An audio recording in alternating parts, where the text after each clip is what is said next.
Welcome to r/EntitledParents, where a truly terrible dad gets destroyed by his incredible daughter. My abusive ex-stepfather asked me to call the police if I knew anything, so I did.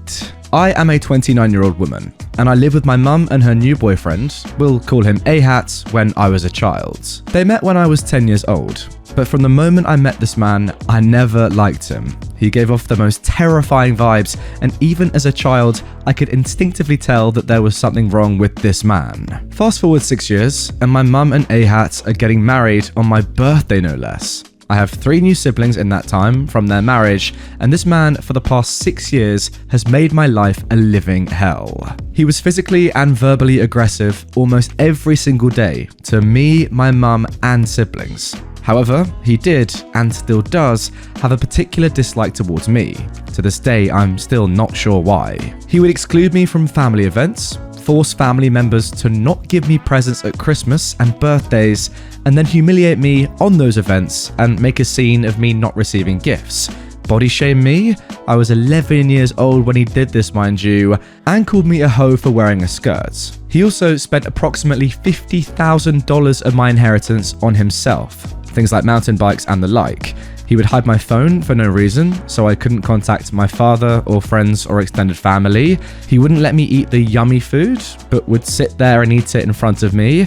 He ruined the very expensive 4WD I bought my mum as an adult out of my inheritance, and once he ruined it, left it at its demise place, which was out of town in the backcountry, down a steep slope, and in a creek, for me and my mum to sort out. And there's even more. Stolen cars and motorbikes, started a bushfire, tried to pin a break and enter of a friend's house in the middle of the night on my boyfriend, and that is just a snippet of the charms of this literally awful human being. I moved out of home very shortly after the wedding, and at 16, I was living on my own, juggling 2 part-time jobs, full-time school in a brand new state, and a brand new city. But it was a heck ton better than living at home. Fast forward again another 10 years, so I'm now 26, and my mum has finally had the courage to separate from A-Hat with my 3 siblings, after years of further abuse from him. He still tries and terrorizes their lives and controls them and demonstrates very threatening behavior, but at least they're out. My 3 siblings choose to stay with my mum, for obvious reasons, but still had to have visitation with their father due to custody arrangements. A-Hat's always had a lot of resentment towards the children for this, but can you blame them? I certainly can't. Fast forward now to present day. I have full care of the oldest of my 3 younger siblings, as she wanted to escape A-Hat and move states to live with me. I fully supported this because I've always tried to help where I can. The youngest of the 3 stays with mum. The middle child, my brother, was very traumatized by his dad's behavior and consequently has a lot of untreated trauma and behavior to go with it. I tried to take care of him and let him live with me and my family at one point. However, he also was too violent for me to handle. A-Hat actively stopped my brother getting the mental health help he needed. I believe this to be that it might have held him accountable if my brother told anyone anything too incriminating. My brother moves back to my mother and younger sister. He is also too violent for them to handle. Side note, I understand my brother's behavior is not okay either, and unfortunately a lot of it is learnt behavior. And when he has sought out help, A-Hat quickly stopped that. I'm hoping in the future he can hopefully and finally get the help he needs. Anyway, last week, on Sunday, my brother assaulted a family member when at my mum's house. He was escorted off the property by police and taken to A-Hat's house to live now. I get a message from him on Wednesday for the first time in years saying, "Your brother is missing. The police have been called. If you know anything, call me or the police." Instant panic sets in. I feel like a scared child again from a very benign message from this man. I sat looking at this message all night wondering what to do about it. That's when it came to me. A-Hat asked me to call the police if I knew anything. He didn't specify what I had to know and tell the police, just that if I knew anything to call them. So I did. I called the police and I told them that I felt I had some very important information to tell them regarding my missing brother. I told them everything. All the abuse that had happened to me and my family at great lengths. I told them that if they return my brother when they find him to A-Hat's house, that they will be putting him in direct danger. I told them absolutely everything. The police were very interested to hear this about Ahat and put me on hold while the police officer I was speaking to went to discuss something with her superior. When I got taken off hold, I'm talking to a more senior officer now. He wants me to reiterate the story, which I do. He says someone will call me back. Okay, I think. I get a call back not longer, and they ask, if needed, would I sign a statement to what I had said? Of course, I agree. I go down to my local police station to sign said statement about what I've told the police. There is now an arrest warrant out for Ahat for a multitude of reasons. Seems there was more in his police file that I wasn't aware of, and I was told that under no circumstance would Ahat be getting my brother, when he's found, or any of my other siblings back in his care. So, not the juiciest of entitled parents on here, but I did maliciously comply with my butthole ex-stepfather's request of calling the police if I knew anything, and now he won't be able to hurt my family anymore. So, that's worth smiling over. It's been a slow burn to see any kind of justice come to this evil, entitled, terrible human, but my patience eventually paid off. Now, OP has actually given us some clarifications and a couple of edits to try and, give us a little bit more insight into how this story is unfolding. Number 1, I am from Australia, which might clarify some confusion. Our police system works a little differently down here, where we can go to our local police station regardless of what state we're in, as once the job number has been created, it can be accessed and also acted upon on a federal level. That means accessed across the entire country. Number 2, the police have reason to believe, however, they aren't able to disclose the exact reason why they believe this, that my brother is safe and fine, and have said as much to me. But again, they haven't elaborated on this. I believe that my brother and Ahat probably had a triggering event transpire, and that my brother ran away and has gone underground or into hiding. He has done this before, however, it never reached a police level. There were some people in the comment section of Reddit saying that it was strange that I was here posting the story onto Reddit about the incident while my brother was still missing, and I can understand where they're coming from. However, being states away from my brother, specifically on an island state, and with COVID restrictions, I'm unable to get to his states. So for now, I've done everything I can from where I am. I've also contacted and disclosed everything to child safety, which I've done so many times before. This is the most I can do from where I am. Unfortunately, yeah, makes complete sense to me. To be fair, OP, as long as the police are saying that your brother is almost definitely okay, I think, yeah, you're doing as much as you can. No need to get worked up about it. He's done it before. I'm sure he'll be fine. Update number 3. My sister, the oldest of the 3 that lives with me full time, has made contact via social media with my brother today. Okay, so there we go. My brother was very vague and secretive to my sister and wasn't willing to disclose where he was, which I can understand. We've all experienced the length of Ahat's secretive nature, so by not telling us anything he knows, Ahat can't manipulate, intimidate, or threaten us to get any information out of us if we don't know anything. I can confirm that it was most definitely our brother, as he used a safe word that we have between us 4 siblings, as Ahat would often take our phones. So we'd always use that safe word so we'd actually know it was our sibling we were talking to, not potentially Ahat's. The same goes for dangerous situations. If we'd ever need assistance, we would say the safe word for help as to not alert anyone we were asking for help. Very good idea for anyone else experiencing a similar experience. How sad is that though? That you have to even go to that extent to have a safe word from your own father, your own stepdad. That is, terrible. Speaking of, number 4, no word on location or outcome of Ahat. As he is no longer a direct family member, I'm not going to be informed until it is public knowledge, I imagine. The officer did say that she would contact me if there was anything else I did need to know, however. It may be a bit of time until we hear any outcome for him. In the 19 years I have known him, he has almost always managed to wiggle his way out of any repercussions of his actions. So I'm not holding my breath that this time will be any different, but I still have hope. It's better than resentment and negativity. And finally, number 5, I just received another text from Ahat saying, "Obviously no concern of yours, hey, big sis. Thanks for caring, only for yourself." I haven't replied to his original text, and I won't reply to this one either. This text has rattled me just like the first one. No matter how far you physically remove yourself from the person who has traumatized you, it can very quickly come straight back to take you back to feeling like it's happening all over again. deep breaths, and keep on. And lastly, I've been so blown away by everyone's support. Nothing like this has ever happened to me, with so much support and kind words from so many people. It's been so amazing, humbling, and beautiful that people have taken the time to wish me and my family well wishes and love and strength. It's people like all of you that give me hope and motivation to not harbour anger towards people and the world for the rubbish situations I've gone through in my life, because there is so much good out there. Thank you so much. And look guys, this post has, over 6,000 upvotes at the time of recording, but insanely it has over 160 comments as well, and they are all, to be fair, incredibly positive. I'll just go through a few. I mean, look at this one. Good on you. Hope your brother's found safe, and AHAT didn't do something to him, and only called you to start building an alibi.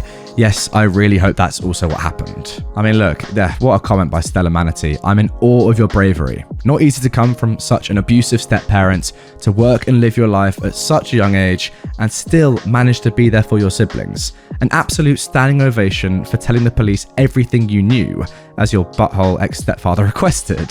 All the best to you. I hope you have a happy, peaceful life. And guys, you have to understand, look, OP has been through a lot. Seeing these insane comments of support probably just makes them feel amazing. And it's vindication, right? They now know they've done the right thing. If they were unsure, comments like this can really help them to understand that. You know what, guys? Let's get involved. It doesn't have to be just Reddit. It can be our community as well. Let's get down in the comments and give OP some messages of support to let them know that they definitely are doing the right thing here and that they've done something amazing. If you've got any advice or tips, maybe past experiences that you've had, or just, general empathy, comment down below. Hopefully we can get OP to see this video and see the insane support that you lot can give. And now moving on to our second story of today's Entitled Parents episodes. Being hated for being free. Hello everybody, new member here. I'd just like to share an experience I've had recently. It's a long read, but one I believe many of you will likely relate to. As a 27-year-old man, I have many friends with children, mostly in the toddler age group, as well as many friends without children, like myself. Now, don't get me wrong, I love being the fun friend, uncle, whatever, but I've always stood firm in my decision not to sire children. To that end, most of my friends with children have grown to accept that, and we just don't bring it up. No cause to, right? I think my friends just expect that one day I, and whoever I may be courting, will announce a pregnancy, to which end I know they'll be disappointed, but that's okay. See, being a single, childless young man, I naturally have quite a bit more freedom in life than my friends with children. I can still live life on a whim. They can't. I can roughly predict what the next 2 weeks will hold. They can't. If I want to have kids later in life, I can reverse that decision, would likely adopt. They can't. Of course, most of my friends with children are still wholesome and loving friends. They love to see me traveling to exotic places, and they adore the small trinkets and lengthy stories I bring home with me. One set of friends, however, has shown their true colours lately. See, over the past few years, I've helped them left, right and centre, financially. I don't mind because they have mouths to feed, and I know how it feels to struggle. So I don't want to see my friends and their children doing the same. The most notable expense was the 1.8k I shelled out to literally buy them a running vehicle. Bear that in mind, that 1,800 will be important later. The friends in question have a 3-year-old together, and the girlfriend has a 9-year-old from a previous relationship. This couple in particular has turned very bitter to me lately, almost as soon as they found out that I'm planning a month-long trip to Brazil in June. My friend's immediate response was, "Oh, you should be saving that money so you can buy a house and start a family." And I replied, "Well, I have no interest in reproducing, and I'm not ready to set an anchor. We've discussed that." And his girlfriend pipes in, "Yeah, whatever. Must be nice to just fly off all over the world. Maybe one day you'll know what it's like to be responsible instead of only thinking about you." Excuse me. I've worked my fingers to the bone to save for this vacation and all my previous voyages. And to that end, I'm not done yet. I've been strictly budgeting my money for over a year to make this happen. I even gave up both cigarettes and soda to save a few more dollars per week. No eating out, no buying video games, basically nothing outside of the essentials. I work more hours per week than both of them combined. Not judging, look, they've got kids to care for, but still, I earned this. And then for them to act like I'm a lesser man because I didn't accidentally reproduce right out of high school, To me, that was both laughable and pathetic. Now, even at this point, I had chalked it up to, okay, they resent me for it in the moment. I guess I understand that, because I know that neither of them has ever gotten to do such a thing, and I do feel somewhat like a jerk that they have to watch me fly off to Brazil knowing they can't afford to do much, because, well, raising children is expensive. But then, they take it a massive step further and ask me to borrow $3,000 so they too can do something this summer. She even whipped out her phone and pulled up the resort they wanted to stay at on Table Rock Lake, Missouri. As soon as I noticed she'd entered the info for a 14-day stay totaling $2.4K, I realized they had planned to ask for this money all along. I was honestly speechless for a moment. So eventually, I said something along the lines of, look man, I've been saving for this for over a year. I can't afford to loan any of that money out, or I won't be able to afford to go on my vacation. And to be honest, I still have to recoup that 1.8K I loaned you guys before my plans are even back in the green. So I'm sorry, but the answer is no. And they just lost it. All you single buttholes ever think about is yourself. You have no idea what it's like. We never get to do anything. Some friend you are. You'd rather go off by yourself than help our kids have a good summer. At that point, I simply left without another word. It's clear to me now that all I ever was a piggy bank. In truth, I guess it was my fault for being proud of my frugality and occasionally mentioning my savings. Like, hey man, I hit 10K today, 2/3 of the way there. This all happened last weekend. And even today, I received another text. Are you sure we can't all just go to the lake together? The kids really need this. It's not like you can't go to Brazil another time. And this, friends, has been a hastily written and hurtful example of entitlement. Takeaways. 1. Don't discuss your finances with anyone that isn't directly affiliated with them. Yourself and or your partner, maybe your parents, but not your friends. 2. Never loan money to friends. Treat it as a gift that you will not see returned. If you do see it returned, yeah, treat it as a nice surprise. And 3, thank you for reading, and feel free to share discourse or similar stories in the comments. Alright guys, comment down below, what are your thoughts on those 3 takeaways there? You know, I'll put them up on screen, you don't need to see my ugly face. Takeaway 1, don't discuss your finances with anyone that isn't directly affiliated with yourself. Yeah, okay, I agree with that. He actually says here, not your friends. I don't know, maybe if they're like your very, very, very close friends, then you can. I mean, personally, we have done. I think that's absolutely fine. People you trust. But yeah, not people that you really, really don't know amazingly well, that's for sure.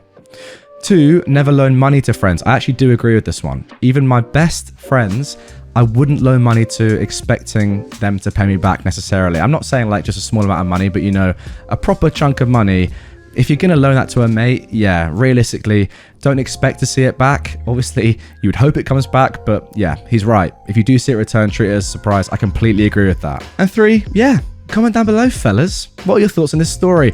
Personally, again, loved it. I can't believe the entitlement, though. Like, yeah, it's your money. You've chosen not to have a kid and not to have a partner. Obviously, you're going to have more money for yourself then. Obviously, you can spend it on stuff that you want to do. It's so weird, isn't it? Like, yeah, look, don't get me wrong. I want to have children someday and a family, but you can't really abuse people for not wanting to do that and then spending their own money on themselves and having a good time. That's not selfish. That just makes sense, right? I don't understand that logic at all. Like, it is actually just mental. You owe them absolutely nothing. You've done very well in your life to be able to go away and, you know, have a nice vacation that you deserve. You've been, you know, penny picking for ages, gonna make it happen, so fair play to you. But yeah, just because they've got kids and have obviously much more expenses, they can't do that, and that's their choice. Anyway, guys, that is gonna do it for the... Why does it always make that noise? I don't know. Anyway, guys, that is going to do it for this episode of r/EntitledParents. Really hope you have enjoyed it. If you did and you want to see more from me right away, I've left 2 videos on screen. Both of them are incredible, but which one's better? You can decide by watching both in 2 separate tabs. Mute one, let the other one play. Thanks. If you are new to the channel, hit this button. Hope you enjoyed the video. See you all tomorrow with a brand new one.